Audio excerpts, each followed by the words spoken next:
कोई आके कहते कैसी डिब्बी आने वाली है, कान में लगा के मुंबई बात हो जाएगी, तो मिर्जापुर जिला वाले विश्वास करते क्या भाई? नहीं करते। आज बच्चों को पता है 000 मिला के देश देश का ही बात कर लो। तो जैसे वैज्ञानिकों नए नए खोज किए, ऐसे हमारे परम श्रद्धेय स्वामी जी राम सुखदास जी महाराज, उन्होंने कहा कि 5-7 साल तक और सही रह जाएगा तो मैं भगवान की प्राप्ति एकदम सुगम कर दूंगा। तो महाराज जी ने क्या सुगम किया, इस बात को पकड़ लो तो सदा के लिए शांति हो जाए। डिप्रेशन, टेंशन, दुख, चिंता, भय, शोक, यही बैठे बैठे मिट जाए, सदा के लिए मिट जाए। परंतु भाई बहुत बड़े स्पेशलिस्ट डॉक्टर की दवाई हो, दुनिया का सबसे बड़ा स्पेशलिस्ट डॉक्टर, और 1 लाख रुपए की एक टिकिया देता हो, परंतु रोगी ले आकर के उसको अलमारी के अंदर बंद कर दे, गोली नहीं खावे, तो क्या स्पेशलिस्ट डॉक्टर का ताकत है कि उसकी बीमारी को ठीक कर देगा? नहीं कर सकता। ऐसे बातें तो इतनी ऊंची है, परंतु ध्यान दे करके सुनेंगे, जीवन में उतारेंगे तो लाभ मिलेगा। तो स्वामी माँ ने क्या खोज किया कि अरे भाई सब रूपों में भगवान ही बने हैं। दादा दादी के रूप में साक्षात भगवान, माता पिता के रूप में साक्षात भगवान, बेटा बेटी के रूप में साक्षात भगवान, देवरानी जेठानी के रूप में साक्षात भगवान, पेड़ के रूप में भगवान, कार के रूप में भगवान, बाइक के रूप में भगवान, कुत्ते के रूप में भगवान, बिल्ली के रूप में भगवान, मित्र के रूप में भगवान, और शत्रु के रूप में जोर से बोलो भगवान। अब जब शत्रु को साक्षात भगवान का रूप मानेंगे तो बैर किससे करेंगे, गाली किसको देंगे, अपमान किसका करेंगे? अब प्रश्न उठता है कि मित्र को तो भगवान मानना सुगम है, परंतु किसी ने गाली दिया, अपमान किया, निंदा किया, और उसको भगवान कैसे माने? तो स्वामी महाराज ने अपने पुस्तक में कहा है कि हमारे पूर्व पाप के बिना कोई हमारा बुरा कर सकता ही नहीं। काऊ न को सुख दुख कर दाता, और निज कृत कर्म भोग सब दाता। हमारे किए कर्मों के फल के अनुसार कोई सुख पहुंचाता है, कोई दुख पहुंचाता है हमारे कर्मों का फल, है हमारे कर्मों का फल। तो सब रूपों भगवान को देख के क्या कहना, जोर से बोलो भगवते। माताएं बहनें तो बात पकड़ ली भाई, भाई लोग तो सुरती मलने में लगे हुए हैं। मैं देखता हूँ कि पंडाल में आ रहे हैं, सुरती मलते मलते आ रहे हैं। लक्ष्मीकांत जी, ये उत्तर देश की विशेषता है। सत्संग का छीटे नहीं लगा है, और चौपाइया कितनी सुना दें उतना हमारे को याद नहीं है। चौपाइयाँ इतनी सुना देंगे उतना हमारे को याद नहीं है, और जल से नहीं छोड़ते।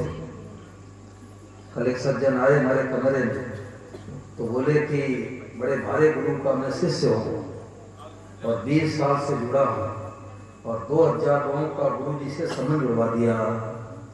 तो मैंने कहा मुंह में क्या खा रहे? बोले गुटखा। ये दशा है, मुंह में खा रहे गुटखा, और 2000 लोगों को गुरु के यहाँ संबंध जुड़वा दिए, दीक्षा दिलवा दिए। मैंने कहा आपके गुरु जी बहुत बड़े हैं, आपको क्या मिला? आपको क्या मिला? आप तो जल नहीं छोड़ पा रहे। बोले लोग प्रेम से खिला देते। मैंने कहा प्रेम से जल खिला दें, खा लोगे? ये दशा है, धोखा ही धोखा। अपने आप को धोखा देना है, गुरु को भी धोखा देना, अपने आप को धोखा देना है। हमारा जीवन निर्मल बने, शुद्ध बने, पवित्र बने, तब तो गुरु दीक्षा का लाभ मिला, और नहीं तो गुरु दीक्षा लेके और अटक गए। अच्छे भी संताएं उनका सुनने के लिए नहीं जाएंगे। हमने कहा 5 प्रार्थना आओ। तो महाराज जी को सब लोग हाथ जोड़ के प्रणाम करो। महाराज जी की वाणी 1 मिनट के लगभग सुनो।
सब बोलो, जोर से बोलो, भगवते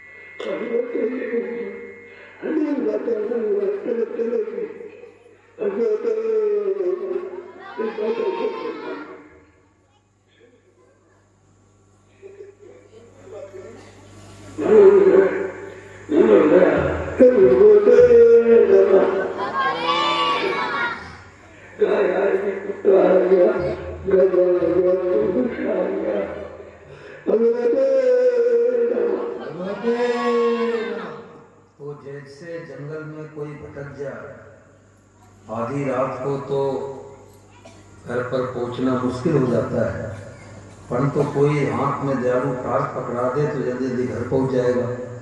तो हमारे महापुरुषों ने कृपा करके टार्च ने मड़ी पकड़ा दी कि सब को देख करके क्या कहना शुरू करो, जोर से बोलो भगवते। अब किसको गाली देंगे, किसका अपमान करेंगे, किसको घाटा पहुंचाएंगे। तो स्वामी माँ ने कहा कि घर घर में शांति हो जाए, पूरे विश्व में शांति होगी तो वादो सर्वम से। पूरे विश्व में 190 लगभग देश हैं, तो 190 देश में भारत की महिमा किससे होगी?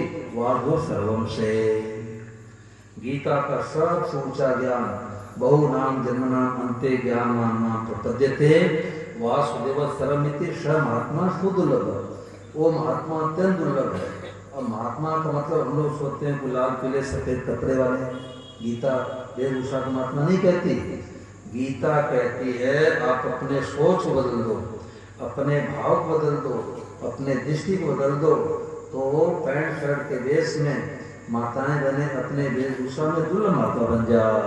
ये नई खोज है लक्ष्मीकांत जी, ये नई महाराज जी खोज आई है कि आप अपने वेशभूषा में दुर्लभ महात्मा बन जाओ। दुर्लभ महात्मा बनने की युक्ति आ गई। महाराज जी ने कहा करोड़ों अरबों व्यक्तियों को ऐसी बातें सुनने को नहीं मिलती, और इससे लाभ कितना हो रहा है। एक घटना सुनाता हूँ, वृंदावन में था लगभग 2.5 साल पहले। तो एक सज्जन नोएडा से आए, पढ़े लिखे पैसे वाले लग रहे थे। तो एक मंदिर में हमारे रहने वाले ब्रह्मचारी जी से मिले। तो उन्होंने कहा कि महाराज में डिप्रेशन में, टेंशन में, हमारी सोच उल्टी है, धारणा गलत है, तो डिप्रेशन टेंशन से ब्रह्मा जी नहीं बचा सकते। तो उन्होंने कहा चलो श्री राम से आश्रम आपको ले चलता हूँ। वहाँ पर आए, हमारे कमरे में आए, बोले कि महाराज जी डिप्रेशन में चल रहे हैं और इनको चिंता बहुत है और इनको थोड़ा सत्संग सुनाओ। तो मैंने लगभग 10 मिनट का सत्संग सुनाया। मैंने कहा देखो किसी को दुख देते हो तो भगवान को दुख देते हो, किसी गाली देते हो भगवान को ही गाली देते हो, किसी का अपमान करते हो भगवान का ही अपमान करते हो, किसी की निंदा करते हो भगवान की निंदा करते हो, किसी को सुख पहुंचाते हो भगवान को सुख पहुंचाते हो। तो उन्होंने क्या कहा? उन्होंने कहा महाराज 10 मिनट में हमारी सोच बदल गई। मैं तो 5-7 दिन के अंदर किसी व्यक्ति का मर्डर करवाने वाला था। गुरुदेव गोपाल की। तो सोच बदल गई। सोच बदलने का नाम सत्संग है। अब इस बात को चाहे अभी पकड़ो, चाहे 10 साल बाद पकड़ो, चाहे 10 जन्मों के बाद पकड़ो, सबही रूप धरे भगवान। ये संख्या 96 पर भजन है वाद्यों मैनावली में, सबही रूप धरे भगवान। 126 भजन इसमें भगवते नमः का बना है। ये 2 भजन की पुस्तक आई है, वाद्यों मैनावली और प्रभु स्वयं पहनावली।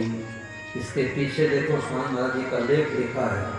क्या लिखा है कि एक ही परमात्मा अनेक रूप से दिखते हैं। वादु सर्वम, परमात्मा के सिवा तिनके जितनी चीज भी नहीं है। मैं तू यह वह सब परमात्मा ही है। यह बात बड़ी दुर्लभ है पर अपने लिए सुलभ हो गई। सुलभ होने से बात का आदर नहीं करते। वास्तव में यह बात मिलती नहीं। कथा में, सत्संग में, व्याख्यान में हर एक जगह बात नहीं मिलेगी। इसको आप लोग सब दृढ़ता से स्वीकार कर लें। भाई बहन, छोटे बड़े, बालक जवान बूढ़े सब स्वीकार कर ले। बालकों को ही महाराज जी ने पात्र माना है, किसी को अपात्र नहीं माना। कि भाई बहन, छोटे बड़े, बालक जवान बूढ़े सब स्वीकार कर लें। आपको अपनी उम्र में इससे बढ़िया बात कोई मिलेगी नहीं।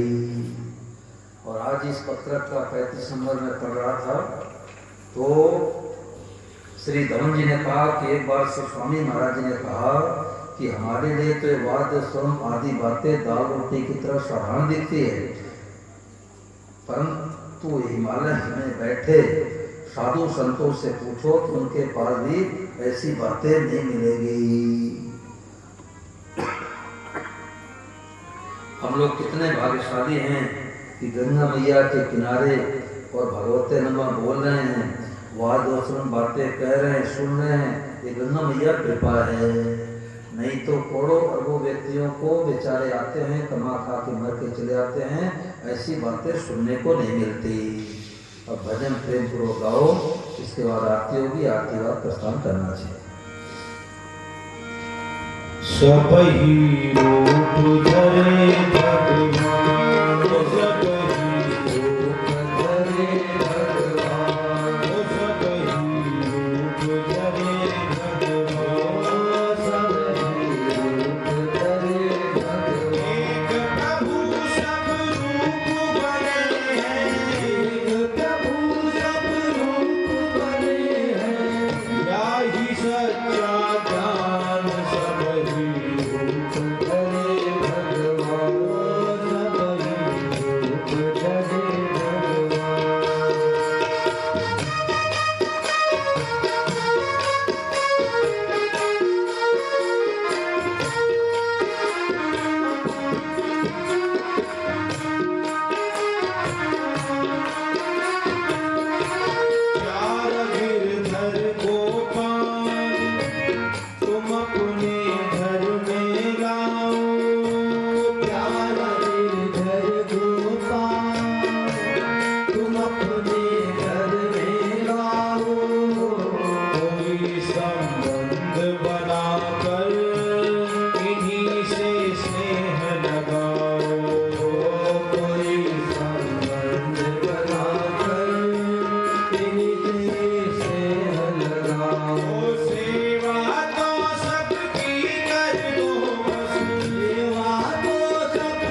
ब्राह्मण साधु के रूप में साक्षात भगवान आए, घर में भोजन कराएंगे। कुत्ते के रूप में साक्षात भगवान आए हैं, उनको भगवते नमः कह के घर से बाहर रोटी खिलाएंगे। तो स्वामी मां ने कहा कि परमात्मा प्राप्ति का सबसे सुलभ मार्ग है वासुदेव सर्वम, सब कुछ भगवान ही हैं, यही असली सत्संग है। यहाँ तक पहुँचना नहीं, बीच में संतोष नहीं करना है, सब कुछ परमात्मा, ये खुले नेत्रों का ध्यान है। इधर बैनर भी लगा है कि सब कुछ परमात्मा, खुले नेत्रों का ध्यान है। अब इससे सुगम बात क्या हो सकती है? मानने में सब भगवान, बर्ताव अलग करना है। बोलो गिरधर गोपाल।